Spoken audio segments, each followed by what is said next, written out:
What happened in Invincible Season 4, Episode 7 wasn't just a battle. It was the end of an era. Viltrum turned into cosmic dust, but what the show revealed about the Grand Regent's dark past changes everything you thought you knew about the Viltrumites. Buckle up, because today we're going to break down why this episode surpassed the original comics by a mile. Absolute cinema has arrived, and the fate of Earth has never been more uncertain. Episode 7 was simply the best of the season, and honestly, I think I can safely say, man, it was one of the best of the entire series. The show adapted issues 75 and 76 of the Invincible comics, but it went way beyond what the source material did. We got a brand new flashback, deep space brawls, an exploding planet, major deaths, and above all, Thragg finally showed exactly why he's the most dangerous guy in this universe. But to understand how Thragg became this monster capable of just brushing off Mark's punch, we need to go back in time. The episode opened with a flashback that changes everything. The origin of the Purge. Alright, the episode kicks off with something that never appeared in the comics, the full backstory of how Thragg became Grand Regent. And let me tell you, man, this completely changes how we look at this character.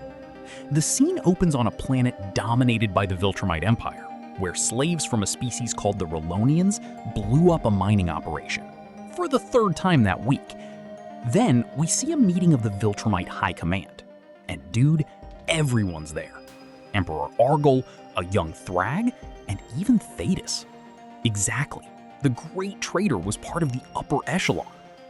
And look how crazy this is, man.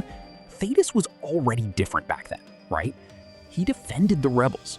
He was saying that the off-worlders were being cruel, that they should respect the courage of these guys for defying the strongest empire.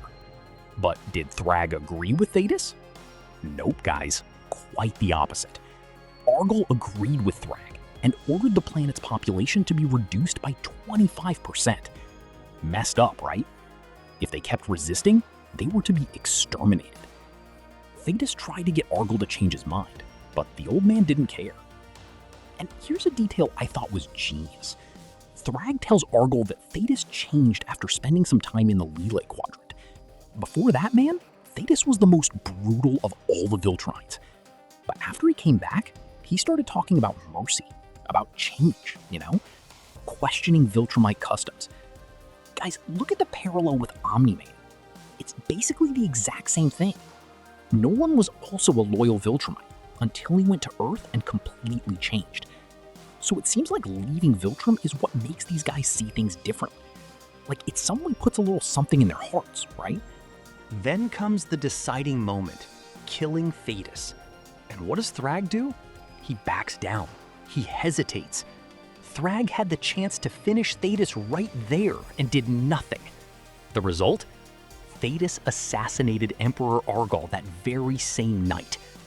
And right here, guys, is the key to understanding Thragg for the rest of the series. That guilt is going to eat him alive. He blames himself for the Scourge virus and for everything that happened to the Viltrumites.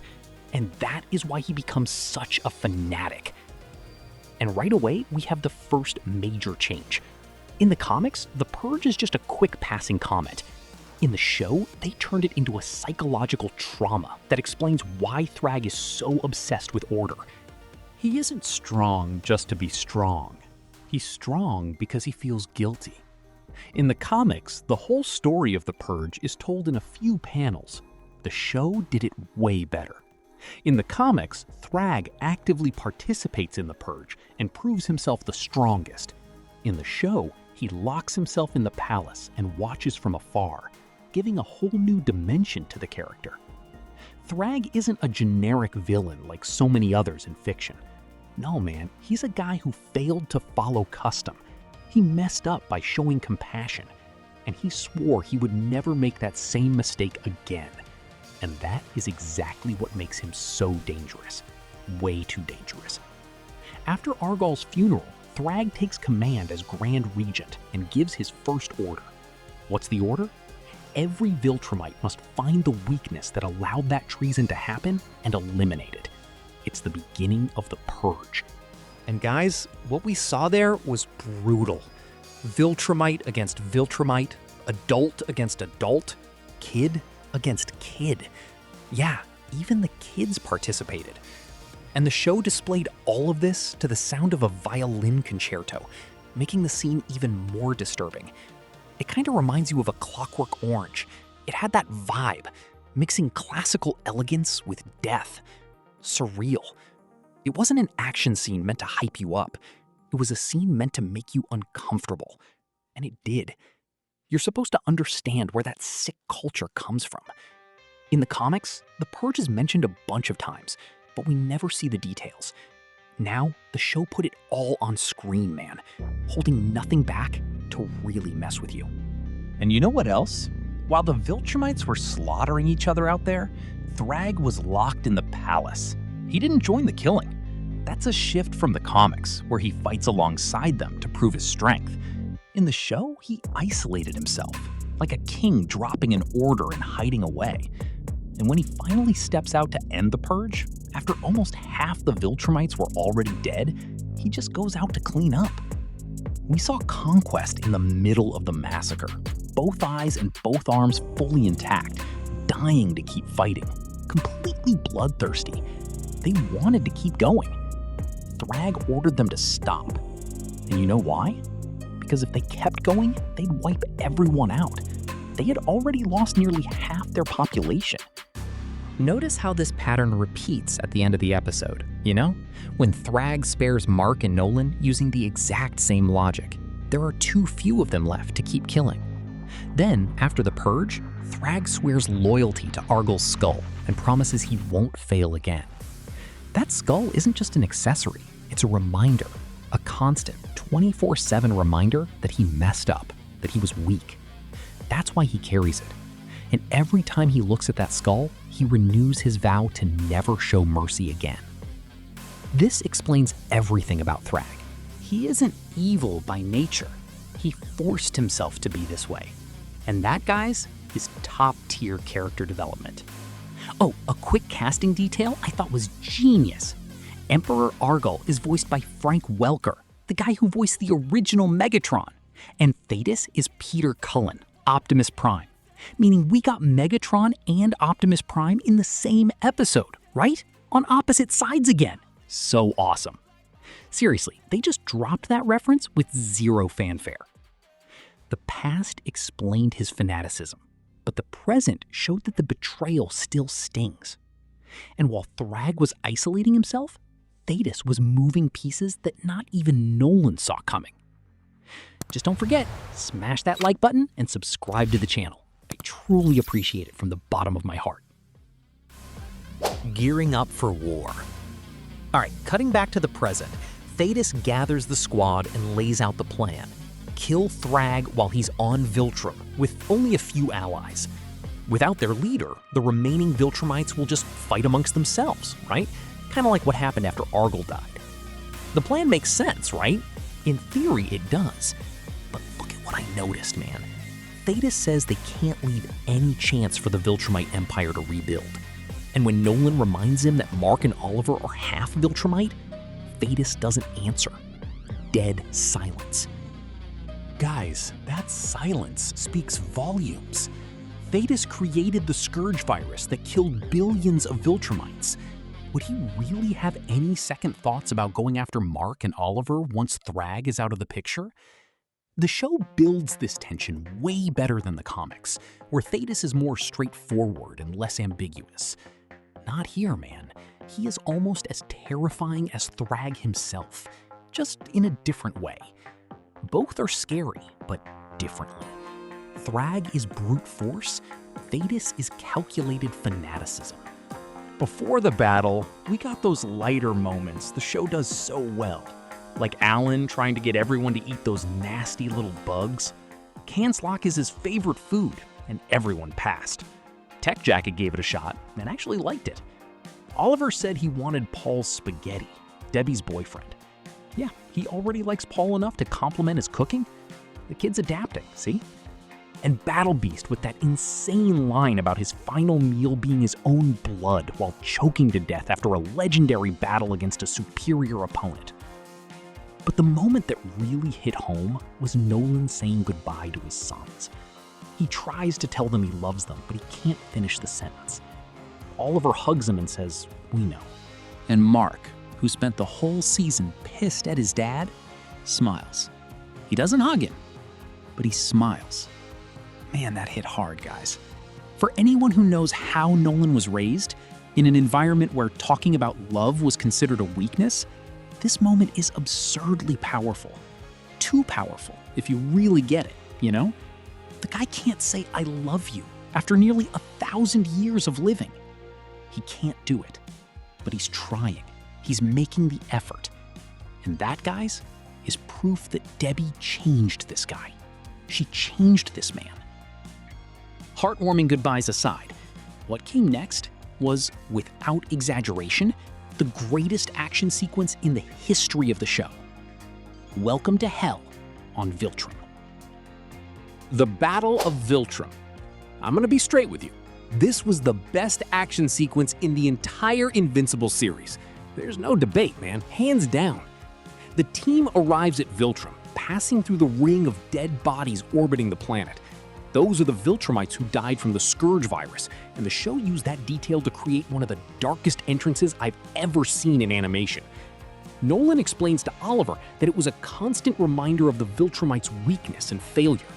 Every time they left the planet, they had to fly right through it. So imagine living like that, man, with the corpses of your ancestors floating on your front porch. And that is exactly where the ambush begins. The squad was hiding among the bodies, just like in the comics. Except in the show, Thragg was also just floating there, waiting, watching. And then the chaos starts. The show did something the comics didn't do in this part. It showed the Viltrumite ambush before Space Racer arrived. In the comics, Space Racer shows up right at the start of the battle. Not in the show, man. In the show, the team takes a beating first. It cranks up the tension. Tech Jacket's poison darts worked, but she only had 10. 10 darts against over a dozen Viltrumites, right? Gotta make every shot count. And when she hits a Viltrumite, the poison weakens him just enough for Alan to just shove his fist straight through the guy's head. You see that? That scene is ripped straight from the comics, and it's brutal. Then, Space Racer arrives with the Ragnars and flips the script. Those creatures tearing Viltrumites to shreds, man, is something I will never get tired of watching. Man, how wild was that? And Battle Beast, guys, honestly, I expected more from him. He had so much hype all season, but he didn't do all that much in the battle, did he? Thragg gave him a little shove and the dude went flying. I get it, man. Thragg is on an absurdly higher level than everyone else. But still, I was expecting at least a heavier exchange of blows between the two.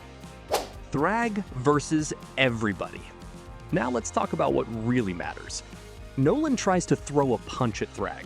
Thragg effortlessly dodges and counters with a punch so strong, it creates a gravitational vacuum. The air around his arm gets sucked in by the sheer force of the motion. And when the punch connects, Nolan gets launched right out of Viltrum's atmosphere, straight up into space. The guy flies past the entire battlefield. Guys, this is a power level we had never seen on the show before. Conquest was strong, sure, but Thragg is in another category, a whole other tier. Look at the detail. That gravitational punch doesn't even exist in the comics. There, Thragg is mostly defensive. Here, he is an unstoppable force of nature. The show buffed the villain just to make us feel absolutely hopeless. Thragg's conversation with Nolan in the throne room doesn't happen in the comics at this point in the story. It's completely new material for the show, and in my opinion, it's one of the best additions they've made. The whole "everything is ours" theme is a new concept for the series. In the comics, they didn't have a specific motto like that. That motto explains everything about their mindset. You can fully grasp their mentality just from that motto, right? They literally believe the universe belongs to them by right. They are born into that ideology. And look at the irony. Thragg didn't want to fight, right? He wanted to talk to Nolan. He wanted to convince him to come back to the Empire, called him an old friend, and offered him a pardon. And when Nolan said that Viltrum was a tomb, Thragg lost his composure. For the first time in the series, we saw emotion on this guy's face. But what emotion? Pure rage, pain. Because Viltrum is everything to him. Everything, man. The guy worships this planet. It's his entire reason for existing, you get it? Oliver, who had been warned not to face Thragg alone, went and faced Thragg alone. Dropped that classic line from the comics, which was awesome, and charged at him. Thragg caught his fist, called him inferior, and ripped off the kid's arm and half his jaw in 1 second. 1 second, guys. I thought Oliver was dead right there. Seriously, his body was just floating in space. I was tripping out over that. Then Mark goes after Thragg and drops the bomb. I killed Conquest, I'm gonna kill you too. Everyone stopped. The Viltrumites were like, wait, this kid killed Conquest? And Thragg, calm as always, just replied, show me. Oh man, that goes so hard, bro. It's Mark throwing the hardest punch of his life straight at Thragg's head. The animation gave us that black and white flash with the red skull, showing the sheer intensity of the impact. And Thragg didn't move a single inch. He just looked at Mark and said he wasn't impressed. Guys, honestly, that is just despair-inducing. Pure despair. The guy who beat Conquest to death with his bare hands, who got stronger after that fight, gave it everything he had, and Thragg didn't even feel it. The destruction of Viltrum. When Nolan realizes there's no way to beat Thragg one-on-one, he comes up with the most radical idea possible. Destroy the planet Viltrum. Thaedus orders Space Racer to fire the Infinity Ray straight into the planet. And the three of them, Nolan, Mark, and Thaedus, follow the beam right into the core. And guys, this scene is cinema. Absolute cinema. But there is a slight difference here compared to the comics. Because in the comics, the plan all along was to destroy Viltrum. So much so that Thaedus is the one leading the charge, not Nolan.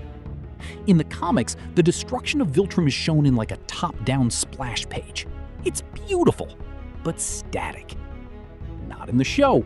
In the show, we follow the three of them tearing through the planet, layer by layer, flying through the magma and the core, coming out the other side as everything collapses. Man, Argyl's statue, Argyl's skull gets crushed in the throne room, the whole planet shatters. And all of this, man, set to an unbelievable soundtrack. And you know what got me? Thragg's reaction. He cries. For the first time, we see tears in the eyes of the Grand Regent, the most hardcore dude in the universe. He dedicated his entire life to honoring the legacy of the former Regent Argyl and rebuilding the Empire. And now, the ultimate symbol of that empire just got turned into cosmic dust. Argyl's skull, that reminder he carried for centuries, was destroyed along with the planet. And what does he do? What any desperate, furious person would do. He loses control. Thragg flies at Thaedus and rips his head clean off before the guy can even finish a sentence, guys. In seconds. Thaedus, the guy who killed Emperor Argyl, who created the Scourge virus, who orchestrated the entire rebellion against the Empire, died without even being able to defend himself.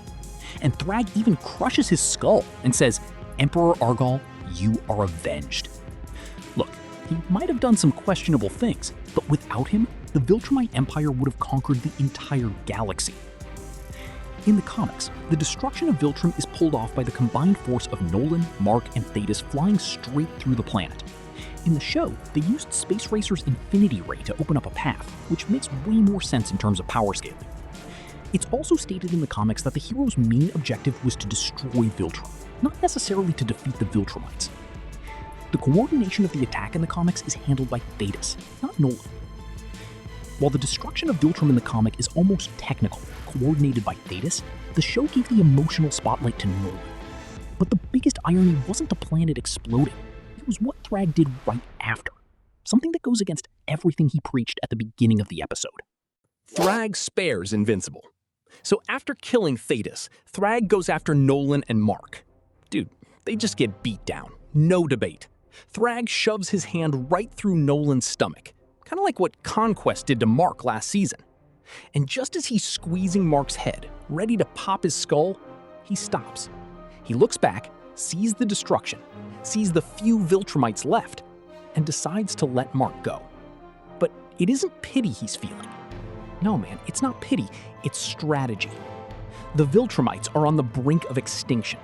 There are fewer than 10 of them left now. Less than 10 in the entire universe. Thragg can't afford the luxury of killing 2 Viltrumites, even if they're half-bloods. Every single life counts way too much for him now. For his goal, which is rebuilding the Viltrumite Empire. And here, the story draws a perfect parallel with the Purge, right? Because just like he stopped the massacre before everyone was wiped out, he spared Mark and Nolan because continuing to kill no longer serves the purpose of preserving the species. But listen, there's a heavy irony here. Thragg showed mercy. And mercy is exactly what he punished Thaedus for at the start of the episode, right? It's what caused the fall of Argol. It's the weakness he spent his entire life trying to purge. And now he is making the exact same mistake. Will this cost him dearly? If we follow comic logic, yes, but I'll save that for the upcoming episodes. The brawl on Viltrum was insane, right? And if you want to read every single detail of this war, or have Mark himself on your shelf to remember that epic punch, check out our YouTube shopping right here on screen and the Amazon links in the pinned comment. I've linked the comic volumes where this war goes down and some exclusive Funkos. By grabbing them through here, you help Comic Chronicles keep bringing you these high-level breakdowns at no extra cost to you. Which side of your shelf is going to win? The Empire or the Resistance? Alan is the new leader. All right, weeks later, Mark wakes up on Talsquiria. Alan is now the temporary leader of the Coalition of Planets, wearing Thaedus' robes. This is interesting, because in the comics, this whole temporary leader talk never happened. Alan was just named the new leader after Thaedus died. And that was it. Done deal. In the comics, he even jokes that Mark should call him Alan the Great from now on, which was pretty cool. So now, if the show is saying it's temporary, let's see if there's going to be some sort of shift in the chain of command down the line. When Alan is named the new leader of the Coalition in the comics, it's treated as definitive, unlike the show where his appointment is temporary. Anyway, Oliver is alive, but he lost an arm and half his face. He's recovering in a regeneration chamber. When Mark reunites with Nolan, he hugs his dad. Guys, this is the first time Mark hugs Nolan on his own terms all season. Back at the beginning, he was angry, resistant, suspicious, completely keeping his distance from his dad. Now, after almost losing him, he hugs him. Nolan's arc isn't complete. Far from it, man. But this moment shows that forgiveness is starting to happen. It's really cool to see. And then comes the moment everyone was waiting for. Talia says that the Viltrumites just vanished. No one knows where they went. And Mark connects the dots and drops the line that ends the episode. They went to Earth. No post-credits scene, no preview, just that bong drop and cut to black. Guys, if that didn't get you hyped for the season finale, I don't know what will. Planet Viltrum fell, but the biggest shock came in the silence after the war. Why didn't Thragg finish the job? The answer lies in the future of Earth. Why did the Viltrumites go to Earth? Thragg isn't going to Earth to destroy the planet. That makes zero sense for him. He wants to preserve the Viltrumites, not avenge the destruction of Viltrum. And remember, human DNA is highly compatible with Viltrumite DNA. Mark is living proof of that. A half-blood who killed Conquest, one of the most powerful Viltrumites of all time. If they breed with humans, their descendants will be just as strong as pure-blooded Viltrumites, maybe even stronger. Just look at Mark, right? Earth isn't a target, Earth is the incubator for the new generation. And Cecil? Man, Cecil is gonna have the worst day of his life when the Viltrumites drop into the atmosphere. Everything he built, the Reanimen, the GDA defenses, the armors, none of that can hold up against one Viltrumite, let alone several. It's gonna be total chaos. But is it really? We'll get the confirmation in the next episode. Differences from the comics. Guys, this episode was a gift. There's no debating it. It's rare to see an adaptation that not only respects the source material, but actually improves upon it in several ways. This episode made genuine upgrades from the comics. The flashback to the Purge gave Thragg a level of depth the comics never had in such detail. The destruction of Viltrum was visually insane, totally epic. And Thragg's decision to spare Mark and Nolan shows he is way more than just a villain who hits hard. He's a villain desperate to save a dying race. The season is a wrap, and I'm already prepping a video on the season finale. The Viltrumites are heading to Earth, Cecil is gonna lose his mind. Eve is pregnant, right? And Mark doesn't even know. And Thragg is more dangerous than ever. You know why? Because now he has nothing left to lose. He can do whatever he wants, man, to whoever he wants. Let me know in the comments which scene hit you the hardest this episode. The destruction of Viltrum, Thaedus' death, Mark's punch doing absolutely nothing to Thragg, or Oliver getting ripped apart. I really want to know. And while you're at it, tell me, do you think Earth can handle the Viltrumites, or is it game over? Subscribe to the channel, hit that notification bell. I'll be dropping more Invincible videos this week. I want to throw out some theories on what I think might happen next. We're in this together, but you gotta stick around. Appreciate you guys so much. Turn on those notifications so you don't miss out. Thanks, guys. Catch you in the next one.